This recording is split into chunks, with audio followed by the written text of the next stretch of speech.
पति की मौत के बाद सास ससुर ने तो अपनी बहू और पोती को पलकों पर बिठा कर रखा, लेकिन उन्हें नहीं मालूम कि आगे उनके साथ क्या होने वाला है। कोरोना काल में सास ससुर दोनों की मौत होने के बाद शुरू हुआ विधवा और उसकी 15 साल की मासूम के साथ अत्याचार का जो आज भी जारी है। अपने ऊपर बीत रहे परेशानियों को लेकर पीड़ित महिला ने पुलिस के बाद अब मीडिया से गुहार लगाई है।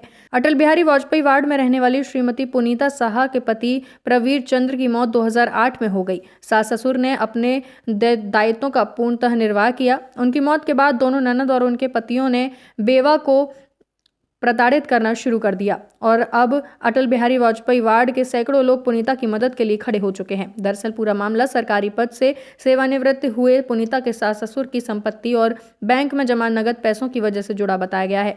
मीडिया से चर्चा करते हुए पुनीता ने दस्तावेजों के साथ पूरा मामला बयां किया और कहा कि उनके ऊपर झूठे FIR दर्ज कराए गए हैं और घर का बिजली कनेक्शन भी काट दिया गया है और पीड़िता ने सभी मामले को लेकर पुलिस में रिपोर्ट दर्ज करवाई और कार्यवाही करने की मांग की है।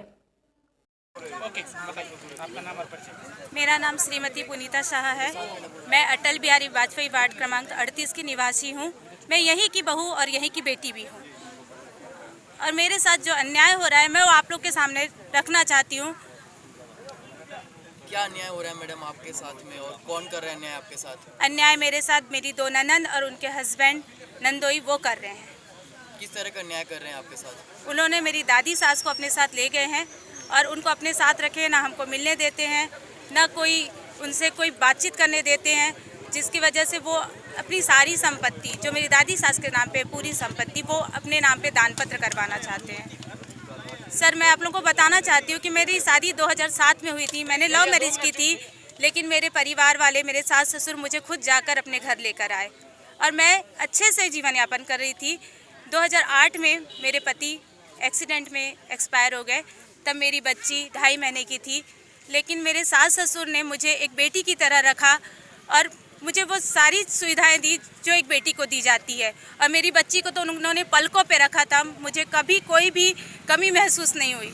लेकिन 2021 में उन दोनों की ही कोरोना में मृत्यु हो गई सर, जिसकी वजह से मेरी दोनों नंदों ने मेरी दादी सास को अपने साथ लेके गए है ना, और मेरे साथ मारपीट भी किया, झगड़ा लड़ाई किया, जिसका FIR भी है। मेरे नंदोई ने मेरे साथ जो सुकेंदु मलिक है उसने गलत व्यवहार भी किया, उसका भी FIR है। लेकिन शासन पता नहीं क्या कर रहा है।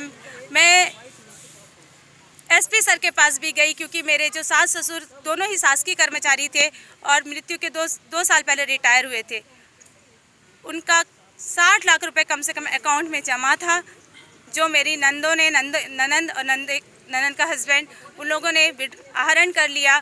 उसके लिए मैं SP ऑफिस गई। SP ऑफिस में मैंने आवेदन दिया कि मेरे साथ ऐसा ऐसा हो रहा है जिसमें मेरा भी हक है, उस पैसे पे मेरी बच्ची का भी हक है, तो मेरी सहायता की जाए। एक बार आप बैंकों से एक बार जानकारी इकट्ठा लें कि आखिर कितना पैसा निकाला गया है ना, उनकी FD क्या थी। लेकिन मुझे SP सर ने आंसर ये दिया कि वो ATM के थ्रू विड्रॉ कर रहे हैं, तो कोई भी बेटी अपने माता पिता की मतलब जो रकम है उसको विड्रॉ कर सकती है।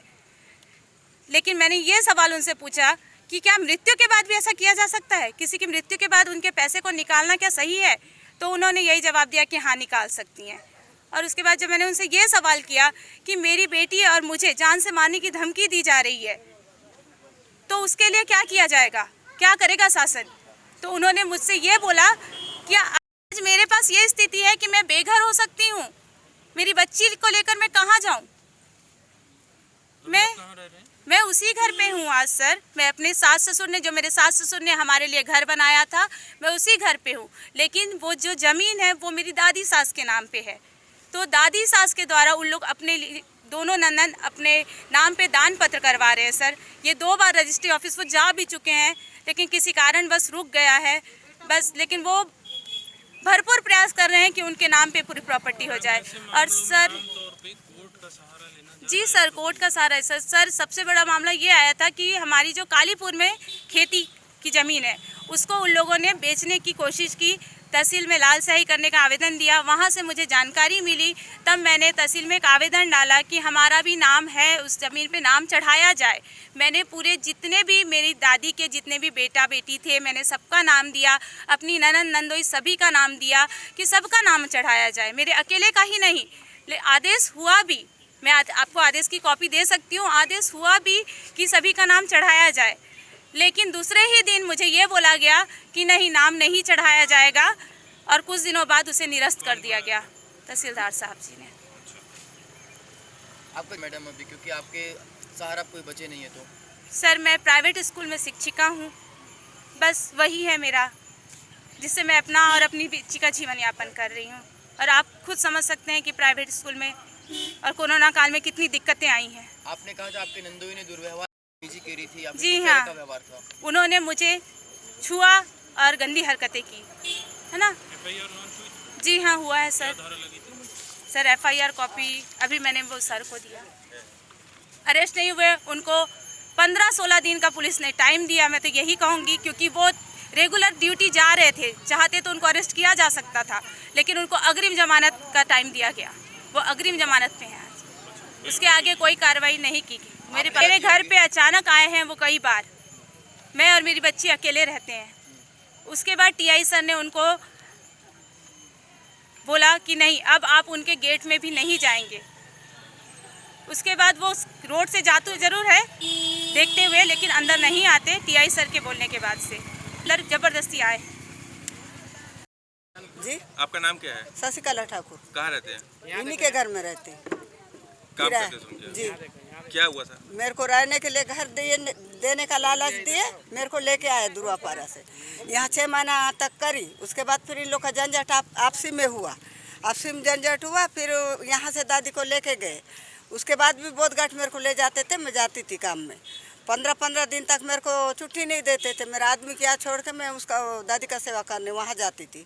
वहाँ से न आते तक मेरा आदमी पीने खाने वाले बीमार भी पड़ जाते थे, तो मैं वही दिक्कत देख के छोड़ दी, अब नहीं जा रही हूँ। आपने एक शिकायत भी दी थी आदिवासी थाना में? तो आदिवासी लिखवाए थे मेरे नाम से। कौन लिखवाया था? उन्हीं लोग लिखवाए थे। क्यों लिखवाए थे? अब वहाँ काम कर रही थी, मेरे को भी पता नहीं उन लोग एप्लीकेशन में क्या क्या लिख के दिए थे, क्या नहीं करे थे। मेरे से दस्तखत भी ले लिए, मेरे को ले भी गए थे और पूछताछ भी किए। तो आप पढ़े नहीं थे उसको? नहीं, मेरे को पढ़ने उड़ने नहीं दिए उन लोग। अच्छा, सिर्फ साइन करवा के आदिवासी थाने में दे दिए? जी। आप आदिवासी हैं? नहीं, ठाकुर हूँ मैं।